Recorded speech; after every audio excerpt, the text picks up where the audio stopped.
Quiero leer un fragmento del libro Cristianismo Práctico de un autor que cito con mucha frecuencia. Y J.C. Ryle, hablando acerca de por qué los cristianos caen en pecados, él dice, y repito con claridad, a mi entender, la caída generalmente comienza cuando se descuida la oración privada. Leer la Biblia, dice J.C. Ryle, sin oración, oír sermones sin orar, contraer matrimonio sin haber orado primero,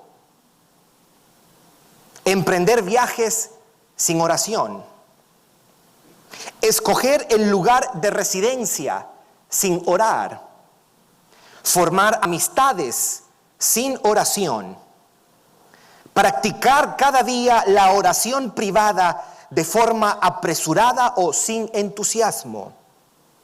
Estas son la clase de pasos descendentes por los cuales muchos cristianos se ven reducidos a una condición de parálisis espiritual, o llegan al punto en que Dios les permite padecer una tremenda caída. Sí, mis hermanos, el hábito de la oración es el más importante para un creyente. Y digo lo que dije la semana pasada. Sin embargo, entre nosotros los creyentes es el hábito más descuidado. La semana pasada empezamos a mirar esta exhortación de 4 palabras que el apóstol Pablo hace en el capítulo 4, versículo 2 de Colosenses, en el que dice, perseverad en la oración. Hoy día me gustaría que podamos mirar lo que resta del versículo 2, el versículo 3 y el versículo 4, pero quiero dejarles saber que estas 2 semanas que hemos estado mirando y le hemos titulado a este mensaje o a estos 2 mensajes dentro de nuestro estudio del libro de Colosenses, le hemos titulado El creyente y la oración. No obstante, no estamos haciendo un estudio exhaustivo de lo que es la disciplina de la oración, porque lo único que estamos haciendo es mirar lo que estos 3 versículos dice respecto a la disciplina de la oración. Varios de ustedes me han escuchado decir con mucha regularidad que a los cristianos de esta generación nos hace falta un profundo y más claro entendimiento de lo que es el pecado, la naturaleza del pecado, el poder del pecado, lo terrible que es el pecado. Por lo general, cuando le preguntamos a un creyente que nos defina la palabra pecado, casi siempre hablan de las cosas malas que hacemos. Y en un sentido eso es cierto, pero si nuestra definición y nuestra concepción de lo que es el pecado se limita a las cosas malas que hacemos, hemos perdido mucha verdad de lo que la Biblia nos enseña respecto a lo que es el pecado como tal. Es cierto que el pecado es desobediencia, pero el pecado no solamente es desobediencia. El pecado, de acuerdo a Juan el apóstol, es transgresión. El pecado también es una ofensa para Dios, y eso lo enseñaba el rey David cuando en el Salmo 51, después de haber adulterado y haber mandado a matar al esposo de Betsabé, él dijo, contra ti, solo contra ti yo he pecado y yo he hecho lo malo delante de tus ojos. Él estaba reconociendo que su pecado era una ofensa contra Dios, pero el pecado no solamente es desobediencia, el pecado no solamente es transgresión, el pecado no solamente es una ofensa contra Dios, el pecado es iniquidad, es maldad. El pecado de alguna manera es una declaración de independencia de Dios y es una rebelión contra la autoridad de Dios. El pecado es maldad, el pecado es impiedad, el pecado es iniquidad, y el pecado también es un poder que gobierna a los hombres, es un poder que arrastra a los hombres a vivir una vida que deshonra a Dios. Cuando entendemos todo eso, nos damos cuenta que necesitamos orar. Porque la realidad del pecado es patente en este mundo. Alguien diría, ya como estoy cristiano, no seré expuesto a las tentaciones y no estaré sujeto a los peligros del pecado. Eso no es cierto. En realidad nosotros estaremos lidiando con el pecado hasta el último día que estemos en esta tierra. John Owen llamaba los restos del pecado. Pablo decía, ya no lo hago yo, sino el pecado que todavía mora en mí. El creyente que está consciente de esta realidad del pecado seguramente tendrá una mejor disposición para orar. Aparte de eso, si nosotros como cristianos reconocemos que la vida cristiana es una demanda bastante elevada, no porque podemos ganarnos el favor de Dios por lo que hacemos, porque nadie será salvo por sus obras, la salvación es por gracia, por medio de la fe. Cristo vino a ofrecer salvación gratuita a aquellos que se arrepienten y ponen su confianza en Él como su único y suficiente Señor y Salvador. Pero la vida cristiana, el Evangelio requiere una respuesta de obediencia. El Evangelio demanda, exige una vida de obediencia. Y nosotros los cristianos vemos todas las demandas que la palabra de Dios nos hace y decimos, esto es muy elevado para mí, necesito ayuda. Cuando alguien quiere tomar en serio el llamado de la vida cristiana, va a reconocer la gran necesidad que tiene para orar. Y número 3, esto es un anticipo, más bien esto es un poco un resumen, una síntesis de lo que habíamos empezado a decir la semana pasada. Y además de todo eso, la Biblia nos presenta muchos casos en el que Dios obró en respuesta a la oración de su pueblo. ¿Qué cosa queremos decir con eso? Es bueno orar porque Dios contesta nuestras oraciones.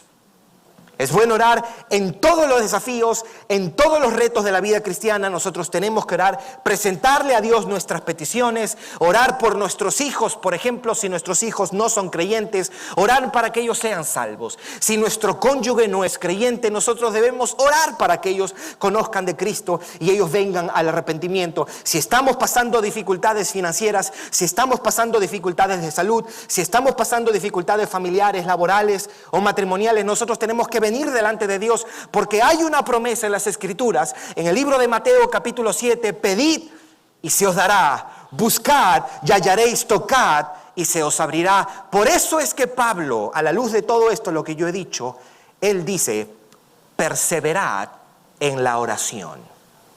En otras cartas, él lo dice de distintas maneras. Lo dice, por ejemplo, en Romanos capítulo 12, en el versículo 12, que los cristianos debemos estar constantes en la oración.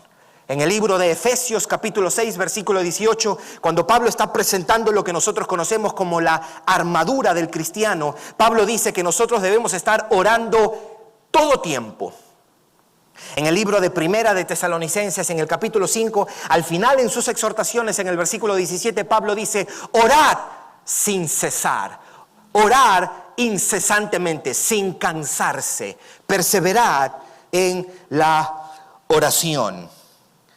Yo quiero que ahora miremos esta segunda parte del versículo 2, el versículo 3 y el versículo 4 de este capítulo 4 del versículo de Colosenses.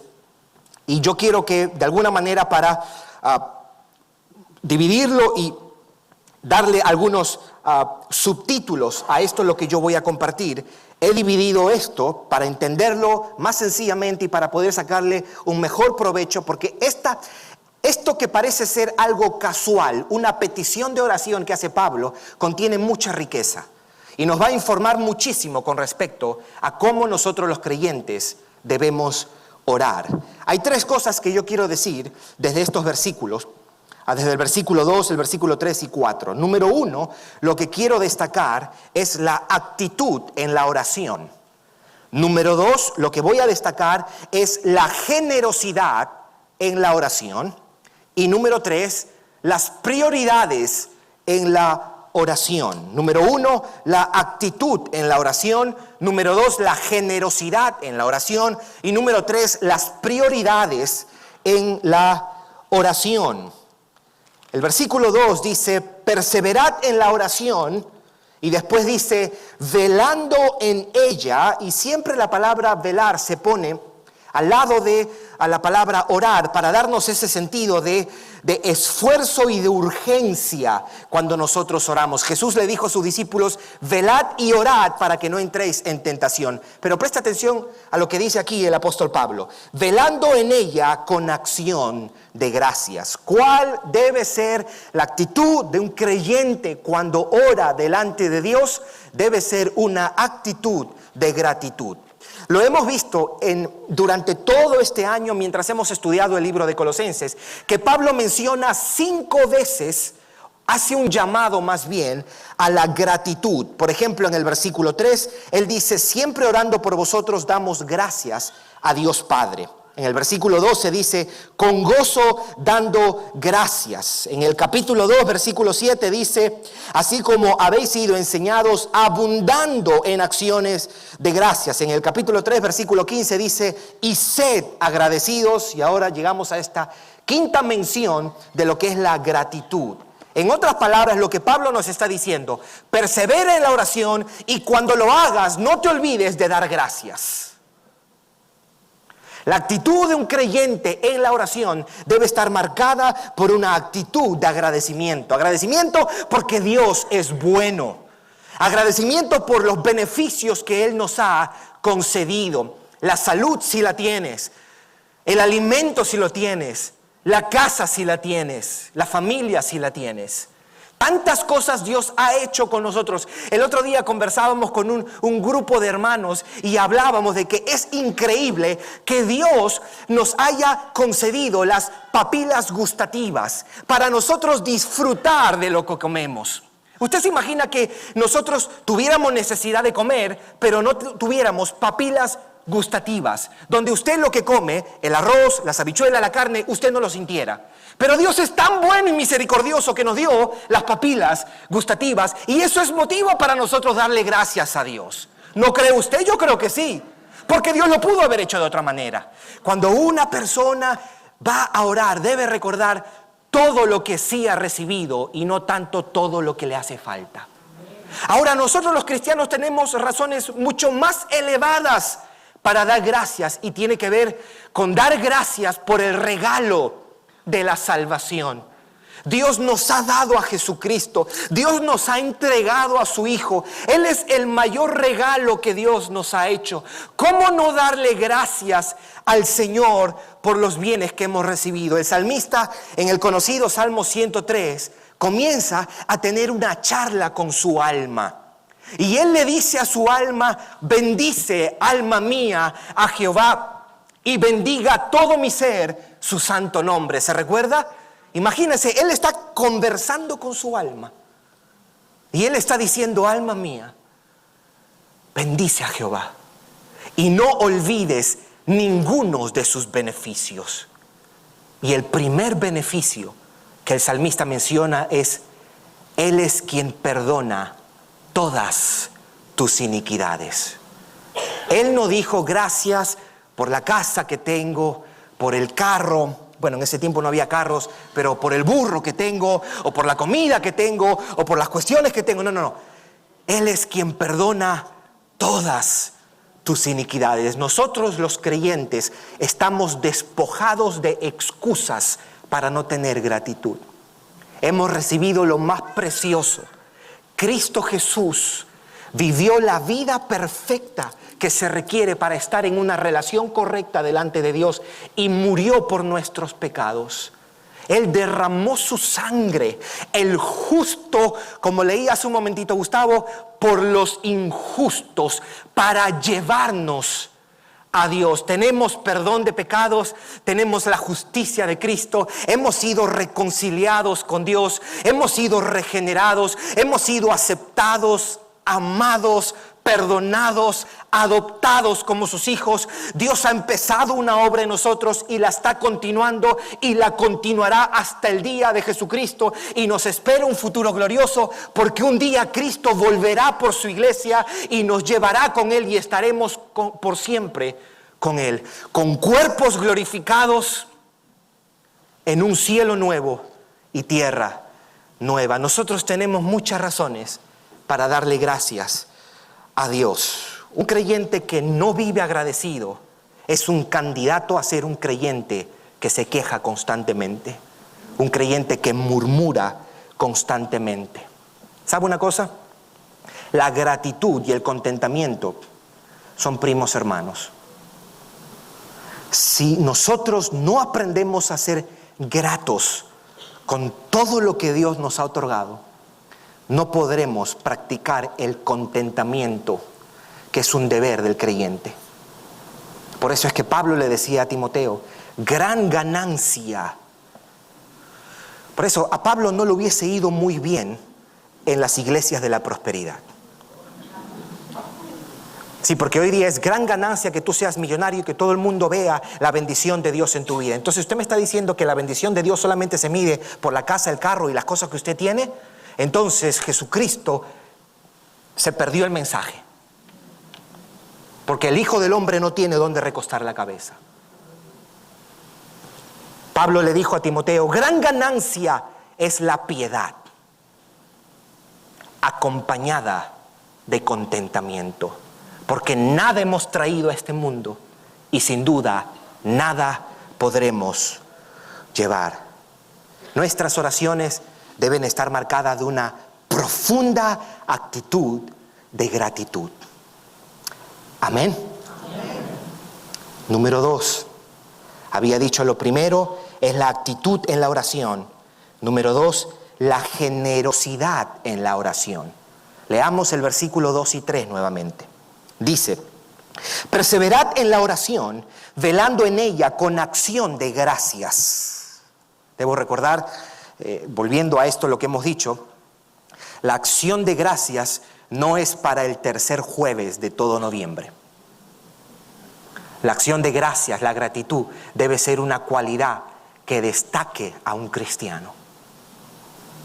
Y dice en el versículo 3, orando también al mismo tiempo, ¿por quién?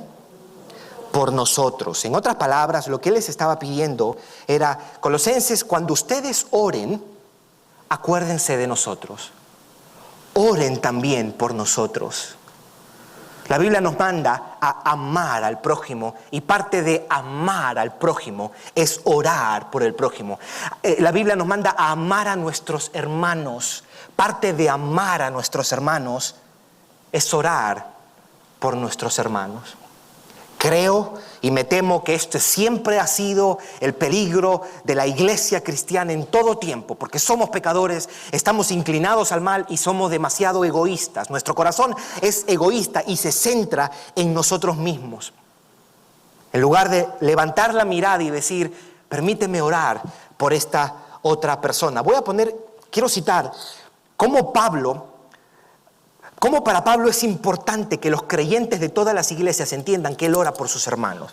Colosenses 1:3, escuche lo que dice, siempre orando por vosotros.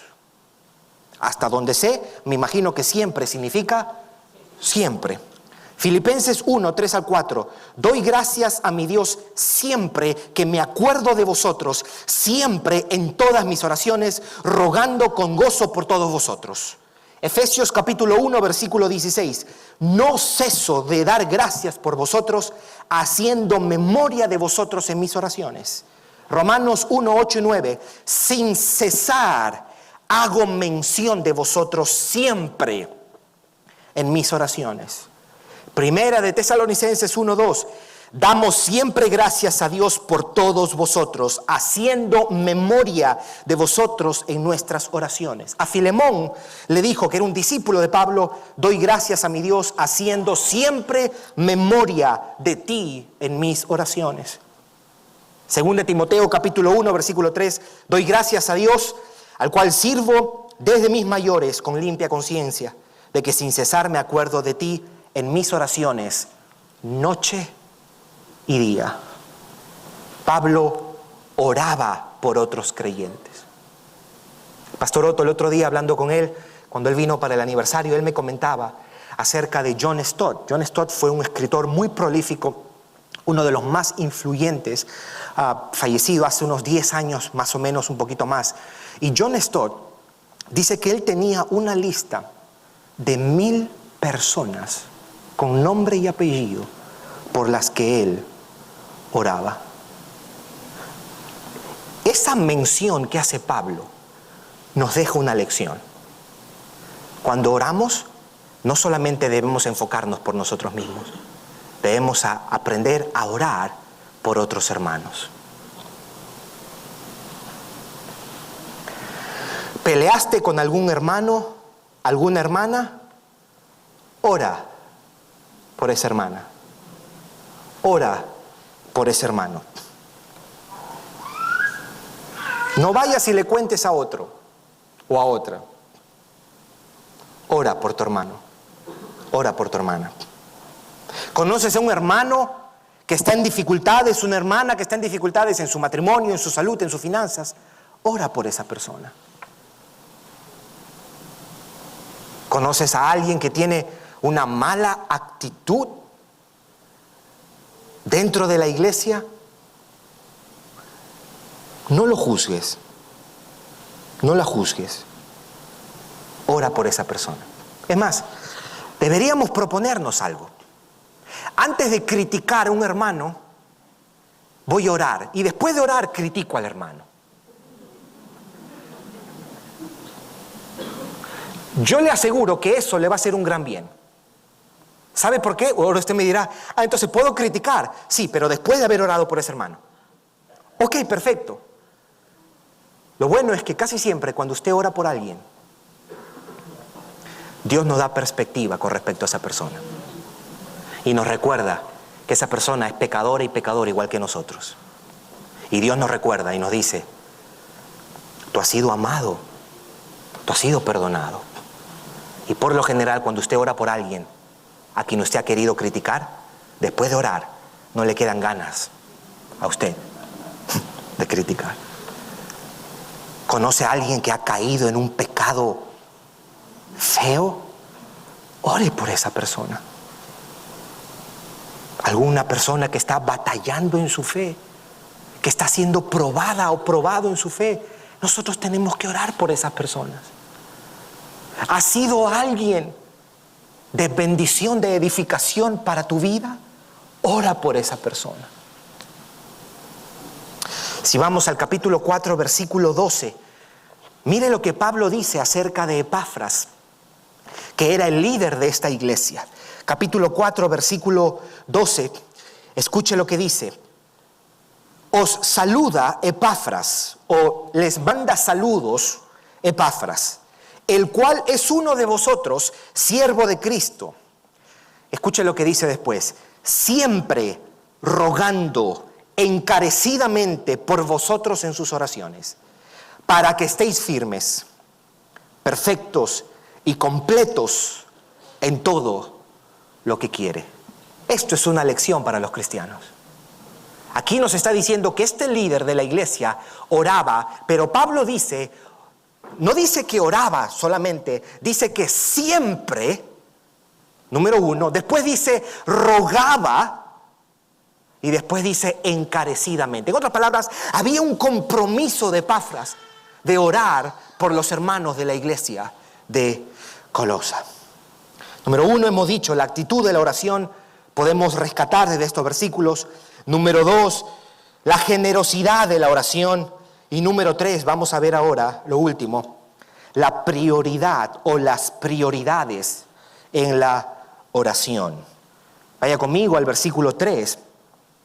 Dice, orando también al mismo tiempo por nosotros, para que el Señor nos abra puerta. Eso es como decir que Dios nos abra oportunidades. El mismo uso que hoy día lo tenemos era el mismo uso en ese tiempo, que nos abra puerta para la palabra a fin de dar a conocer el misterio de Cristo, por el cual también estoy preso. Eso no es un detalle menor. Versículo 4, para que lo manifieste como debo hablar. Lo que ese texto nos está diciendo es que Pablo estaba preso, o nos está recordando que Pablo estaba preso, estaba en la cárcel, y no estaba en la cárcel por robarle a nadie. Él estaba en la cárcel por predicar el evangelio. Ahora, hay cosas que Pablo no hace en esta oración. Una de las cosas que Pablo no hace en esta oración es querer despertar autocompasión o lástima. Él no le dice: Colosenses, usted sabe, yo he sido fiel al Señor. Y miren cómo me ha tratado este mundo. Aquí estoy yo, Pablo, un preso por la causa de Cristo, abandonado, triste, solo. No. Eso es loable, porque esa es nuestra tentación cuando estamos pasando dificultades. Pablo no quiere despertar la compasión de la gente. Tampoco, recuerde, Pablo está en una necesidad ahora, y lo que tampoco Pablo hace es empezar a decretar ni a declarar. Pablo no dice: declaro que soy libre. No. Ni tampoco dice: decreto que soy libre. Esas no son oraciones cristianas. Esas no son oraciones cristianas. La oración, de acuerdo a la Biblia, es súplica a Dios. No mandarle a Dios. Ni tampoco reprende al diablo. Ni tampoco arrebata, ni tampoco hace un pacto de $1,000, porque probablemente Pablo no tenía dinero. No, él no hace eso. Aparte, un día me preguntó: ¿yo puedo decretar cuando yo oro? Usted puede hacer lo que usted quiera, pero no va a pasar nada. Y aparte de eso, ese no es el patrón que yo veo en las Escrituras. El patrón que yo veo en las Escrituras es humillarse y acercarse a Dios y suplicarle. Por eso es que Pablo le dice a los filipenses: por nada estéis afanosos, por nada estéis ansiosos. Y él dice: antes bien, sean conocidas vuestras peticiones delante de Dios en toda oración, ruego y acción de gracias. Y la paz de Dios, que sobrepasa todo entendimiento, guardará vuestros corazones y vuestros pensamientos en Cristo Jesús. Pablo no dice: cuando estéis ansiosos y afanosos, declaren, decreten y arrebaten. No dice eso. Eso no es bíblico, mis hermanos. Entonces, si usted practicaba eso, yo le exhorto a no practicar eso. Ore bíblicamente, pídale a Dios. Amén. Y vuestro Padre que ve a usted orando y pidiendo en lo secreto, Él le recompensará en público. Pero lo tercero que no hace Pablo aquí es no pedir por su liberación. Alguien pudiera decir: bueno, estás preso, y aparte de eso, es injusto que estés preso. Lo lógico es orar para que el Señor cause un temblor y nos libre como lo había hecho anteriormente. No, Él no pide eso. Él no pide eso.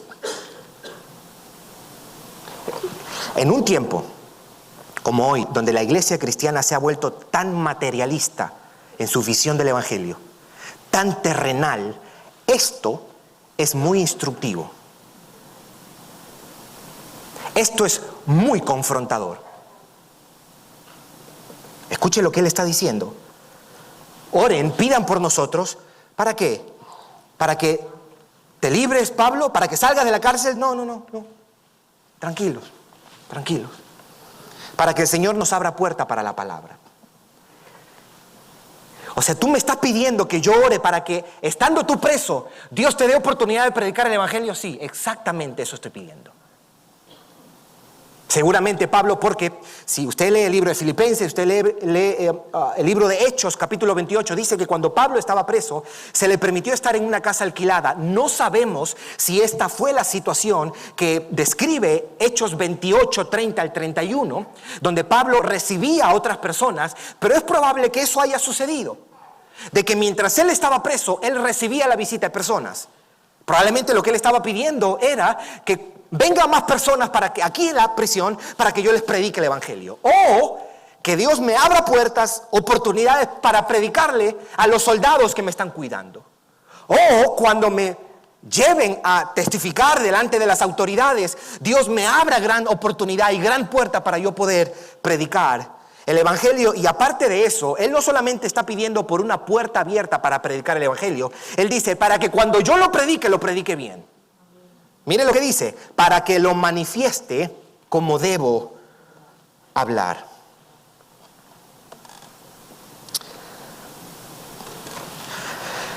Entonces, ¿es pecado, está mal orar por nuestras necesidades? No, yo no estoy diciendo eso. Porque la Biblia nos exhorta a orar por nuestras necesidades. Estamos en un momento de aflicción, tenemos que orar para que Dios nos libre de la aflicción o nos guarde en medio de la aflicción. Jesús oró y dijo, Señor, no los quites del mundo. Me imagino a los apóstoles, no, que nos quite del mundo. No los quite del mundo, guárdalos del mal mejor. Y en ocasiones, esta va a ser nuestra oración. Señor, ha llegado esta situación, esta dificultad en mi vida. Estoy en medio de ella, te pido que tú me guardes, que tu gracia me sostenga, que tu gracia guarde mi corazón de incredulidad, de amargarme, de hacerme la víctima, de alejarme de ti. Guárdame del mal. Si podemos orar, debemos orar por nuestras necesidades.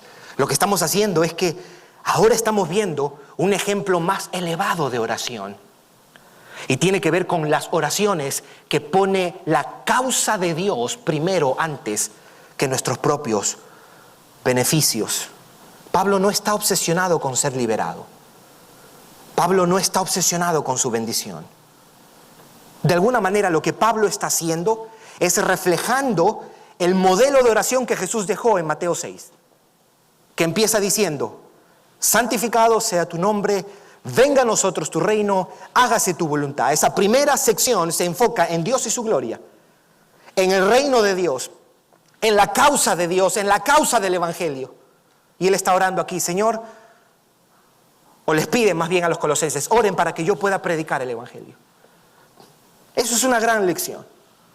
Mateo 6:33 es un conocido versículo que dice, mas buscad primeramente el reino de Dios y su justicia, y todas estas cosas serán añadidas. Buscad primeramente. Bueno, eso debe reflejarse también en la manera como nosotros oramos. Amén. Yo creo que esto, aunque pareciera algo casual, para nosotros es una gran lección. La actitud que debemos observar en la oración. Una actitud de gratitud.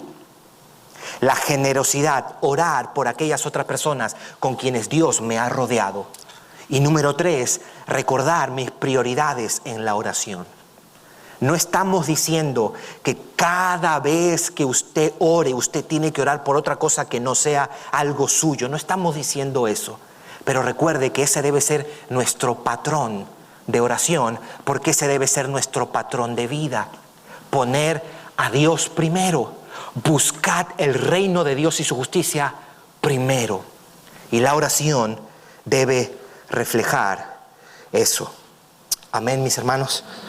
Leamos otra vez ese texto. Perseverad en la oración, velando en ella con acción de gracias. Perseverad en la oración. Persevera en la oración. No descuides tu oración. No descuides tus devociones privadas, orando también al mismo tiempo por nosotros, para que el Señor nos abra puerta por la palabra, para la palabra, a fin de dar a conocer el misterio de Cristo, por el cual también estoy preso, para que lo manifieste como debo hablar. Decía J.C. Ryle, dime cómo son las oraciones de un hombre, y yo te digo el estado de su alma. Dime cómo son las oraciones de un hombre, y yo te digo cuál es el estado de su alma. En un libro escribe Charles Spurgeon, el príncipe de los predicadores, algo que me llamó mucho la atención. Charles Spurgeon decía, los creyentes que menos ganas de orar tienen son los que más necesitan orar. Los creyentes que menos ganas de orar tienen son los que más necesitan orar. Mi oración y espero que sea tu oración, querido hermano y hermana, es que el Señor nos conceda a todos una profunda conciencia de cuán frágiles somos, de cuán dependientes somos. Que Dios nos ayude a entender cuán vulnerables somos, cuánto pecado nos rodea, y que nos ayude a entender cuán importante es la oración, que nos conceda esa convicción con respecto a nuestra vida de oración. Lo glorioso es que en medio de mensajes como estos, muchos creyentes pueden sentir convicción de pecado, porque dicen, yo me he descuidado y me siento mal. En realidad no he orado como yo debería orar. Y en realidad la excusa de no tengo tiempo ya me quedó gastada, ya, porque yo sé que no es tiempo. Porque si fuese tiempo, no pudiera ni mirar televisión, y no pudiera ni mirar las redes sociales, y no pudiera hacer otras cosas. En realidad no es falta de tiempo. Quizás es falta de una profunda conciencia de que necesitamos de Él. Necesitamos de Él. Qué glorioso saber que el mismo Salvador que dio su vida por nosotros está esperando. Que aquel que nos adoptó como hijos en amor está esperando. Por eso es que el autor de Hebreos dice, acercaos confiadamente al trono de la gracia. Acércate, corre. Ahora tú dirás que le he fallado tanto al Señor en oración. No solamente es gracia para el incrédulo cuando se arrepiente. El Evangelio también es gracia cuando usted dice, ¿sabe qué? No he podido cumplir. Hay perdón y hay misericordia. Para uno decir, ¿sabes qué? Señor, una vez más, porque entiendo lo crucial que es la oración. Perdóname. Y no solamente dame la gracia del perdón, dame la gracia del poder para poder sostener una vida de oración, para crear un hábito de oración. Ayúdame a entender mi escasez y ayúdame en esa misma medida a discernir tu abundancia para yo correr a mi habitación y cerrada la puerta le puedo orar a mi Padre que está en secreto. Perseverad en la oración, velando con ella con acción de gracias. Amén. Padre, te damos gracias por estas 2 semanas que hemos contemplado este mandato, Señor.